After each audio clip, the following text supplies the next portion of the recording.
I hereby reiterate that the Gaden Podrang Trust has sole authority to recognize the future reincarnation.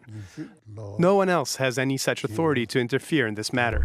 Bharat Ratna के लिए दलाई लामा का नाम चर्चा में है। हालांकि इस समय ऐसी खबरों को हवा मिलने से चीन यकीनन तिलमिला उठेगा। इस समय अगले तिब्बती बौद्ध गुरु दलाई लामा को लेकर बड़ी बहस चल रही है। वर्तमान दलाई लामा तेंजिन ग्यात्सो और चीन की सरकार इस मामले में सीधे आमने सामने है। ये विवाद तब से और बढ़ गया है जब ग्यात्सो ने एक बयान में कहा कि अगले दलाई लामा के पुनर्जन्म और नियुक्ति की प्रक्रिया उनके निधन के बाद भी जारी रहेगी। उत्तराधिकारी को मान्यता देने का एकमात्र अधिकार भी गादेन फोडंग ट्रस्ट के तिब्बती बौद्ध गुरुओं के पास ही रहेगा। ग्यात्सो ने चीन का नाम लिए बगैर कहा था कि किसी और को इस मामले में हस्तक्षेप करने का अधिकार नहीं है। अगले दलाई लामा को लेकर चीन का अलग रुख है। वो चाहते हैं कि अगले दलाई लामा का चुनाव चाइना की सरकार खुद करे। भारत के केंद्रीय मंत्री किरेन रिजिजू ने भी ग्यात्सो की बात को दोहराकर उनका समर्थन किया था। हालांकि ये बात चाइना की सरकार को बिल्कुल पसंद नहीं आई और वहाँ के विदेश मंत्रालय ने इस पर कड़ी आपत्ति दर्ज कराई। चीनी सरकार ने भारत को तिब्बत से जुड़े मामलों पर सावधानी से बोलने के लिए कहा था। ये एक तरह की धमकी थी। अब भारत अलग अंदाज में इस धमकी का मुंहतोड़ जवाब देने वाला है। दलाई लामा बीती 6 जुलाई को 90 साल के हो गए हैं। उनके जन्मदिन समारोह के दौरान कई भारतीय सांसदों के फोरम ने दलाई लामा को भारत रत्न देने की मांग उठाई है। उनका कहना है कि अलग अलग पार्टियों के लगभग 80 सांसदों ने इस प्रस्ताव पर साइन कर सहमति भी जता दी है। जल्द ही इस प्रस्ताव को प्रधानमंत्री और राष्ट्रपति के पास भेजा जा सकता है।